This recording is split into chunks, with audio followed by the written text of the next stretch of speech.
This time on Poll Hub, 2022 is nearly over, and in Washington, that means a new Congress will be seated in a few weeks. And it's a big difference over the current one. Republicans will control the House. What do Americans expect from this arrangement? We'll see. We'll also talk with veteran congressional reporter David Lightman about what's coming next. Will the divided government Americans voted for in November accomplish much or anything?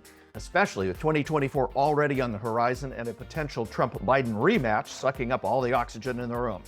And then we're wrapping with a seasonal fun fact with polls from opposite sides of the globe.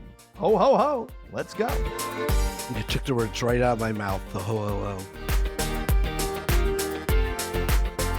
And hi, everybody. Welcome to Poll Hub. I'm JD Dapper. I'm Barbara Carvalho. I'm Mary Griffith. And I'm Lee Marigoff. So 2022 is coming to a close, and we just had an election, which means that at least as far as politics is concerned in Washington, which is, of course, not the only thing or even the major thing most people are thinking about this time of year, but there's big changes coming because of that. So starting in January, there'll be a new Congress. Republicans will be in control. And we asked some questions with our partners at NPR and PBS NewsHour about what Americans are expecting from this new Congress, a divided government, which we have not had since 2018 was the last time we switched from all one party to a divided government. So what did we find? Let me start out with the top line number that we can kind of talk about and then move on, which is the Biden's approval ratings at 43%, not stellar, but better than it has been. Let's start there. Yeah, he still seems to be wallowing in the low 40s. I mean, and I shouldn't say wallowing because he was lower than that earlier in the year. But during the fall campaign, he kind of slid back and forth, plus or minus a few points in the low 40s, and I think that's where he seems to be steady from here on out. But we also asked a lot of questions about Congress, the present Congress, as well as the future Congress. I think one of the things that was interesting has to do with the current Congress, which was that 24% of Americans think this current Congress, that would be, Pelosi and Schumer and the Democrats having kind of all the power, even if it was with very slim margins, think that they got more done this time than recent Congresses before them. And what's strange is, although that doesn't seem like a very high number, and I don't think it is, 24%, that's actually the highest that number has been since the 90s. So this Congress, I think, probably empirically has accomplished a lot of things, perhaps not as significantly as, the healthcare changes in the Obama administration, but certainly the infrastructure bill, climate change. There's a whole host of things that have occurred. But people still are real skeptical about whether Congress can get it together or really have an impact on their lives. Yeah, one of the things, and first of all, in our nation's history, our recent decades, division has sort of been the mode of operation in D.C. But looking at one of the things I thought that was interesting, and there's a lot of stuff in here, but people, almost 3 in 4, want elected officials to compromise and find solutions rather than stand on principle and risk gridlock. All right, so people don't like gridlock. They want people to compromise. But 58% don't think, they don't have any confidence that people will be able to work in a bipartisan way. So in a sense, it's kind of like a mixed bag here. People, don't think that the last Congress did all that much. It kind of had a lot of accomplishments. They want compromise. They don't like gridlock. And they don't think now under the new arrangement, we're going to get anything different. We're going to continue to be unsuccessful, even though we had some successes. And I must say, for Pelosi and Schumer, they were not playing with a big margin. And, as far as the Republicans are concerned, and they'll be running the show in the House, there's not a big margin there either. So everybody's kind of threading the needle, and it's going to be hard to get things done unless you can at least pick up a few of the other side because, people are, not going to be unified necessarily. And it's hard for the Democrats to get everybody corralled, and it's hard for the Republicans to do that as well. Barb, I think one thing that's interesting from a polling perspective is that we talk about partisan division in our polls so often, but there's one thing that there's a couple things that everybody seems to agree on. A broad swath of Americans agree, for instance, that there is a serious threat to the future of our democracy. What's interesting to me about that is that gets at how polling questions, you've got to go beyond just the question. So, Mhm. yes, so many people agree there's a threat, but they have completely opposite, depending on their partisan positions, about what they think the threat is. I think that's really interesting from a polling perspective. Yeah, absolutely. And, at least we can have consensus on the fact that there are problems. I think we that breaks down when we try to find solutions. But I think our polling and most polling has found, and I think what I found very interesting too is a question that we asked during the midterm election season, which was one that asked people whether they wanted a divided government or they wanted Congress and the president to be from the same party. And what was really interesting is for the first time in really forever, um, uh, that people wanted the government to be of one party because they are getting tired of this kind of back and forth. So 2023 is the prelude to 2024. Um, what do we expect to see from the Congress? And I know 2024 is going to be on everybody's mind. Yeah. Well, I would say that, Congress is gonna have to find a new way to put some points on the board. And you know, anybody's guess as to where that's gonna happen. I think in this poll we also looked at 2024, and I think it's important to indicate that when you ask about candidates this early in 2024, we're sort of giving a measurement of Trump and Biden's strength here within the respective parties, not necessarily who ends up running against them and if they both end up on the ballot and all those other kinds of things. So this is not in any way a measurement of that future situation, but really a sense of where we are right now. And as far as the Republican side is concerned, I've seen numbers that other people have done, but we also have Trump below 50 among the Republicans. And I think that's something to note because if there are presumably not a whole bunch of challengers and he is running and he stays a candidate, then, it's not going to be a walk in the park for him. And for the Democrats, it's also, Biden, does better among Democratic identifiers and Democratic leaning independents. But also in our numbers, 35% are leaning his way, as opposed to we asked Vice President Harris and Pete Buttigieg, and a lot of people just are looking for someone else in the pile on the scorecard when we get to that point. So I think it's important to look at.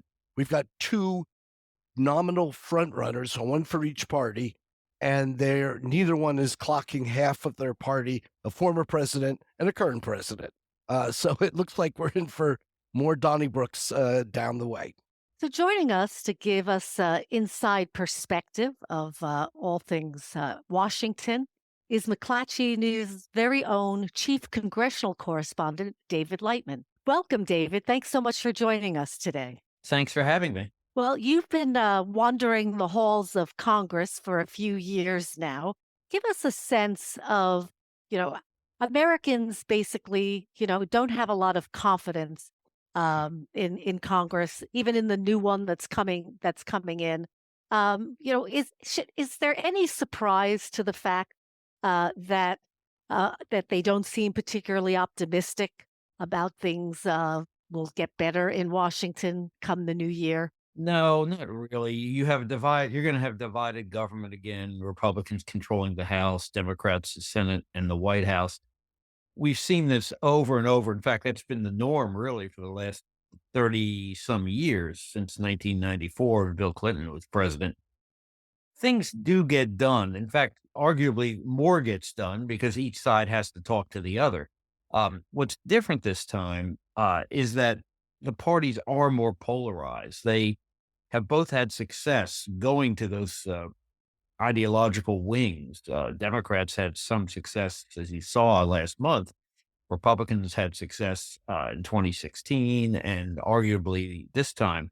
So the question is, are they going to be willing to make the compromises that they have in the past? And that we don't know right now. We see such lack of confidence in our polling in Congress, and as you mentioned, they Barb, you actually thought it sounded like you said we have a lack of confidence in our polling. I'm glad you said in Congress.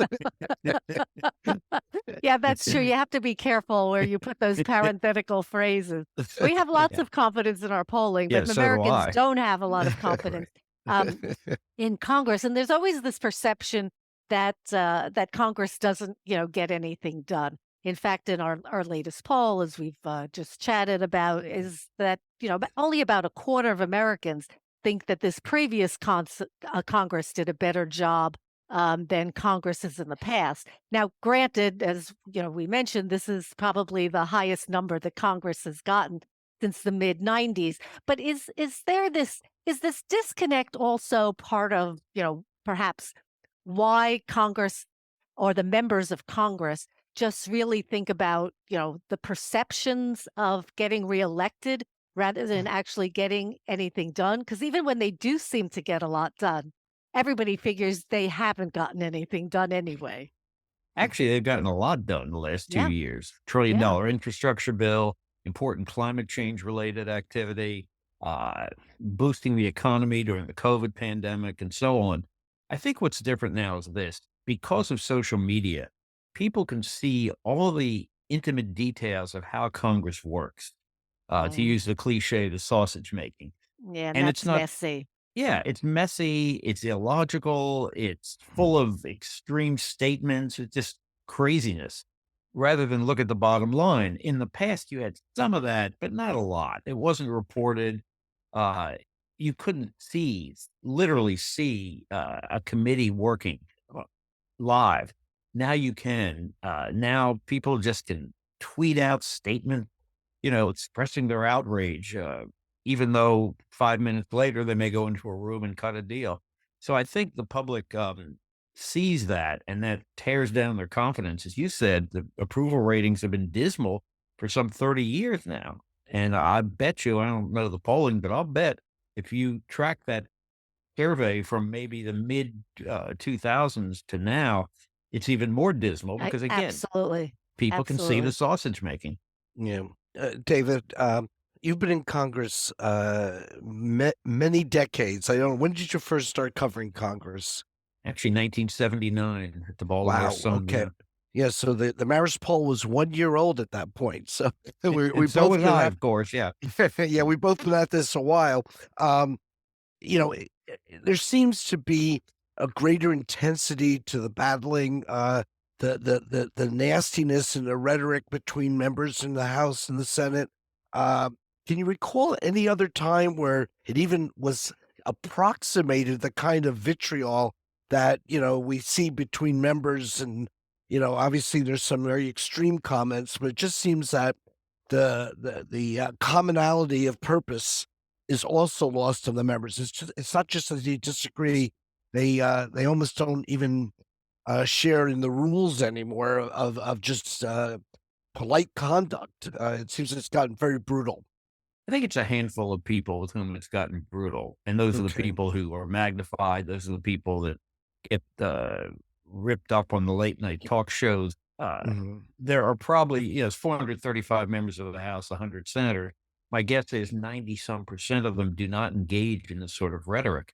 I There's see. always been opposition, polite opposition, but there's always been this sort of rule that you don't go past a certain line. You don't make enemies. In other words, Mhm. Mhm. with certain members now, that rule doesn't apply at all. Mhm. Uh, why? Again, social media is the easy answer. Another answer is that, frankly, that works in some cases. It helps get people get reelected. Historians will be a better judge than I, but you can go back to the 80s when it looked like Democrats were going to control the House of Representatives forever. They had Mhm. since the mid 50s.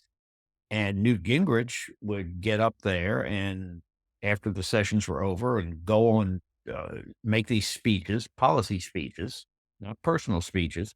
Other members joined him.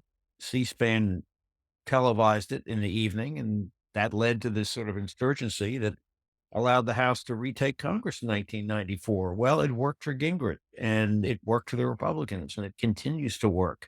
But the difference, as you say, is you have more people getting very personal, which Mm. Gingrich did not.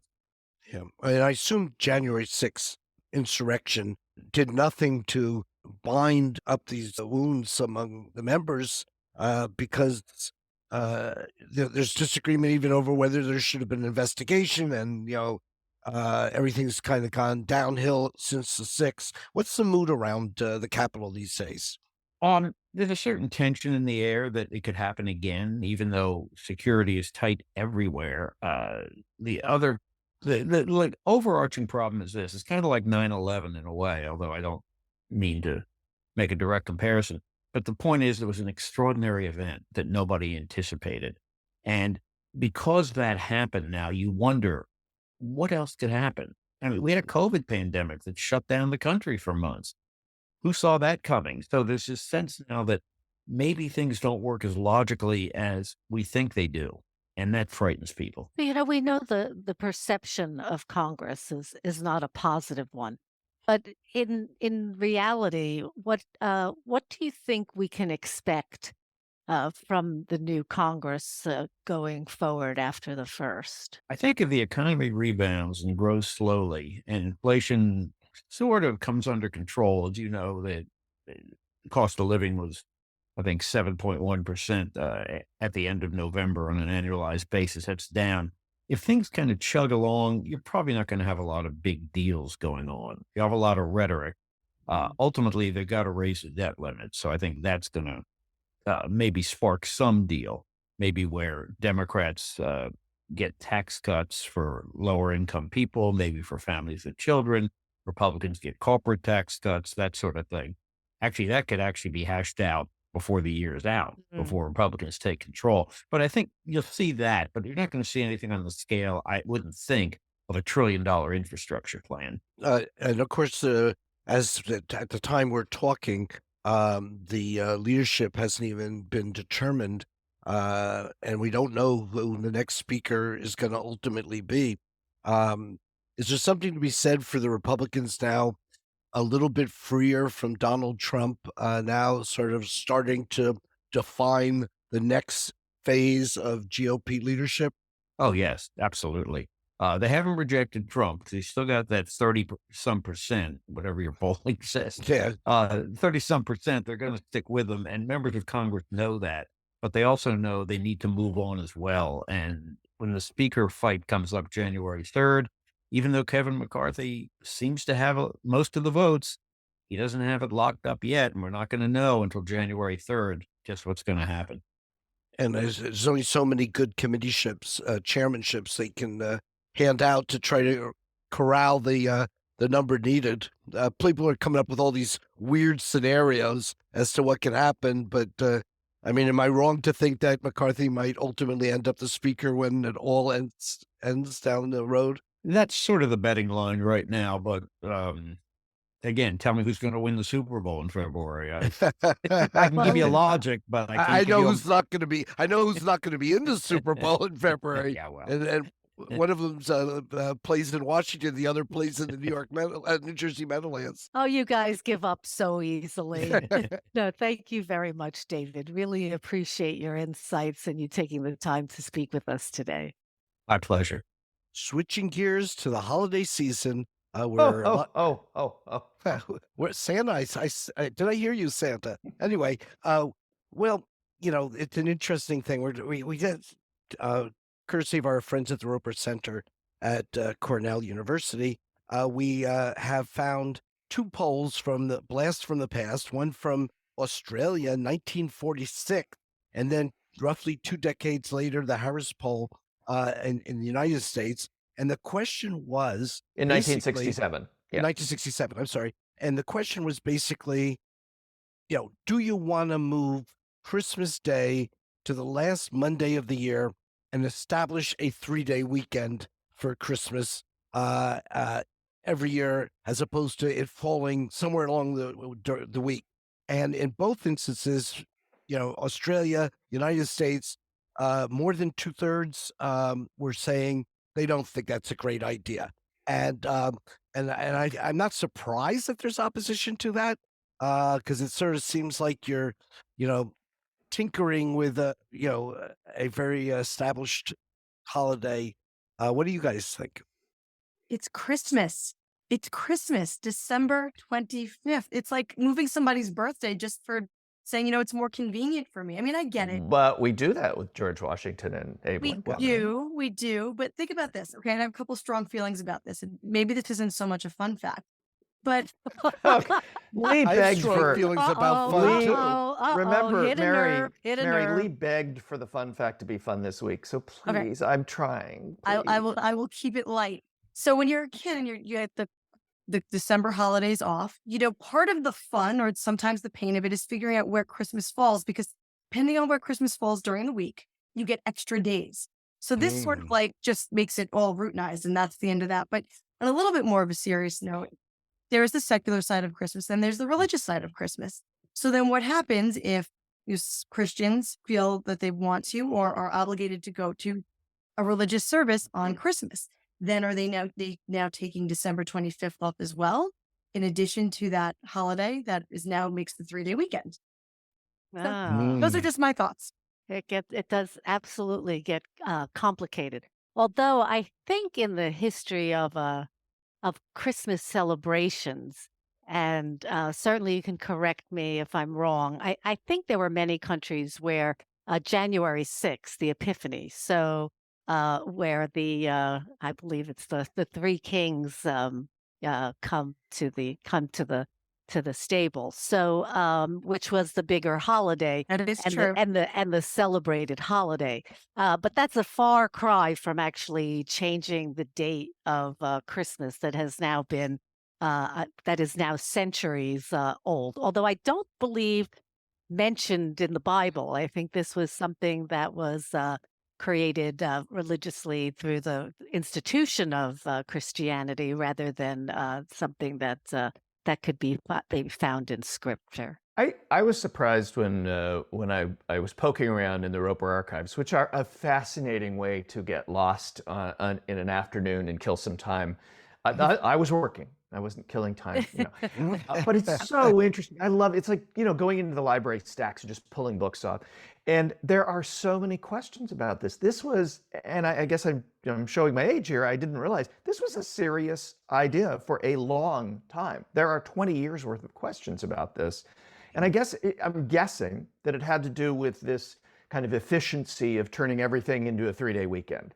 So that because holidays, national holidays and holidays that were worked into union contracts and stuff really didn't start happening until the 50s, post-war. And so I'm guessing that's where this is from, because it hasn't been asked again since 1967 is the last time it was asked. It hasn't been asked again.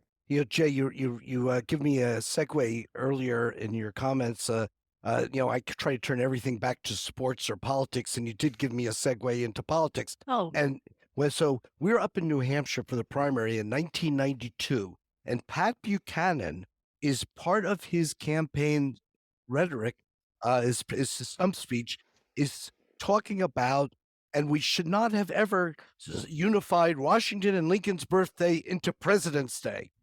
And Barb and I looked at each other and said, did not know that was such an issue, but apparently it was in a certain group. And now you can Not a very big group based on how we did, but a group. Well, no, 1992, not so bad, not so bad. in New Hampshire. In New New Hampshire, true. Yes. But nonetheless, you can understand why, tinkering with Christmas seems even to be a much higher than merely Washington and Lincoln's birthdays and when we're going to celebrate them. But that's the 3-day weekend deal for President's Day, which was created that way. And I guess people are not eager to have the 3. And I guess, Mary, gets back to what you said. People think they get bonus days if it falls right. So, Well, I do wonder that if we were to poll school-age children, I bet you there would be a push to celebrate a 3-day weekend on Christmas and the Epiphany. So Yes. the answer. Or maybe straight through the 25th to the January 6th. you could tell Mary has a lot of lobbyists at home searching for the elf on the shelf every morning. That'll do it for this edition of Poll Hub. Poll Hub is a production of the Marist Poll at Marist College in Poughkeepsie, New York. Mary Griffith is our executive producer. Casey Schaff is our production supervisor. If you enjoy Poll Hub, please consider leaving a review. Positive reviews help other listeners like you find us.